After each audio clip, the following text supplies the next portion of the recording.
আসসালামু আলাইকুম। সাইফুল 20 চ্যানেলে আপনাকে স্বাগতম। সাথে আছে আমি সাইফুল। বন্ধুরা কেমন আছেন সবাই? আশা করি ভালোই আছেন। আপনাদের মাঝে আবারও নতুন একটি ভিডিও নিয়ে হাজির হয়েছি। আশা করি এই ভিডিওটি আপনাদের ভালো লাগবে। আজকে আমি দেখাবো কপি পেস্টের জাদু। হ্যাঁ, মাইক্রোসফট ওয়ার্ড এই ক্লিপবোর্ডের কপি পেস্টের যে কাজগুলো আছে সেই বিষয় নিয়ে আজকের এই ভিডিও। কথা না বাড়িয়ে যাওয়া যাক মূল ভিডিওতে যাওয়ার আগে আমার ছোট্ট একটি রিকোয়েস্ট, আপনি যদি আমার চ্যানেলে নতুন হয়ে থাকেন তাহলে চ্যানেলটিকে সাবস্ক্রাইব করুন, আর যদি অলরেডি সাবস্ক্রাইব করে থাকেন তাহলে মিনিমাম থ্যাঙ্কস। চলুন শুরু করি। প্রথমে আমরা মাইক্রোসফট অফিস ওপেন করে নেব। এই ডকুমেন্টটি ওপেন করার পরে এখানে দেখতে পাচ্ছেন এই যে হোম ট্যাবের নিচে দেখতে পাচ্ছেন ক্লিপবোর্ড। এই ক্লিপবোর্ড নিয়ে বিস্তারিত আজকের এই ভিডিওতে বর্ণনা করেছি। যদি প্রথমেই আমরা এখানে একটা নাম লিখি, এটা লিখলাম, এটাকে লিখে আমরা কপি করলাম। কপি কন্ট্রোল সি দিয়েও করতে পারি, অথবা এটাকে সিলেক্ট করে এই ম্যাঙ্গোটাকে সিলেক্ট করে এখানে এই যে কপি বাটন আছে, এই আইকনে আমরা যদি ক্লিক করি কপি হবে। আবার এখানে দেখেন কাট, এই আইকনে যদি আমরা ক্লিক করি এটা কাট হবে।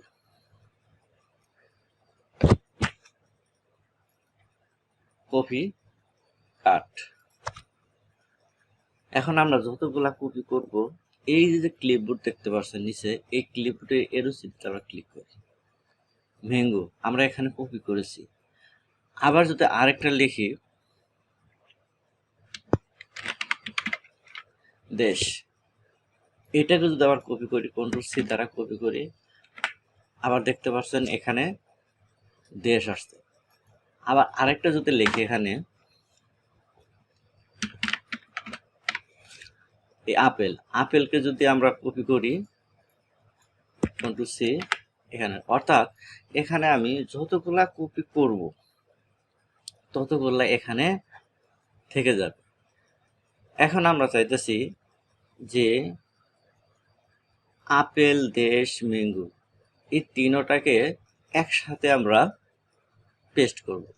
তাহলে এখানে দেখতে পাচ্ছেন পেস্ট অল, এখানে যদি আমরা ক্লিক করি তিনটাই পেস্ট হয়েছে।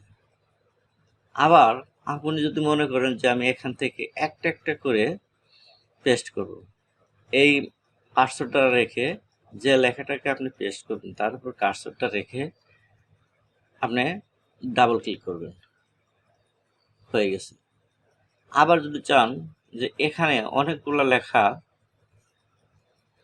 আছে কিন্তু আমাদেরকে লেখাগুলা ডিলিট করতে হবে, কার্সরটা রেখে রাইট বাটন ক্লিক করে এখানে দেখতে পাচ্ছেন ডিলিট করতে পারেন। অথবা যদি চান যে সবগুলোই আমি একসাথে ডিলিট করব, তাহলে এই যে উপরে দেখতে পাচ্ছেন ক্লিয়ার অল, এখানে যদি আমি ক্লিক করি এখানে যতগুলো লেখা আছে সব ডিলিট হয়ে যাবে। এখন এই ক্লিপবোর্ডে আরেকটি অপশন আছে, দেখতে পাচ্ছেন ফরম্যাট প্রিন্টার। এই ফরম্যাট প্রিন্টারের কাজটা কি? এই কাজটা হলো, ধরুন আমি আপেলটাকে কালার করি,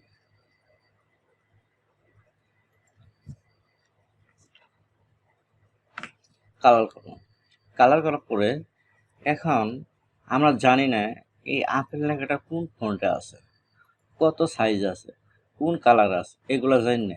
এইরকম কালারটা আমরা এই দেশ করতে হয়, অর্থাৎ আপেলের লেখাটা যতটুকু সাইজ আছে, যে কালার আছে, যে ফন্টে আছে, ঠিক সেই ফন্টেই আমরা এখানে এই দেশটাকে করতে চাই। তাহলে কি করব, এটাকে আমি আপেলটাকে সিলেক্ট করে ফরম্যাট প্রিন্টারে ক্লিক করব। ফরম্যাট প্রিন্টারে ক্লিক করে এখানে আমি যে লেখাটাকে ওই একই সাইজ করতে চাই তার উপরে রেখে ক্লিক করব। দেখুন এই আপেলের যত সাইজ, দেখুন এই লেখাটা সাইজ আছে কত, 40। এখন এই দেশের ভিতরে যদি ক্লিক করি এই লেখাটা কত আছে, 40। এটা আছে যে কালার, এই দেশও আছে এই কালার। আশা করি ভিডিওটি ভালো লাগবে। যদি এই ভিডিওটি আপনার ভালো লাগে তাহলে লাইক দিবেন, কমেন্ট করে আপনার মতামত জানাবেন এবং শেয়ার করে অন্যজনকে দেখার সুযোগ করে দিবেন। এতক্ষণ পাশে থাকার জন্য আপনাকে অসংখ্য ধন্যবাদ।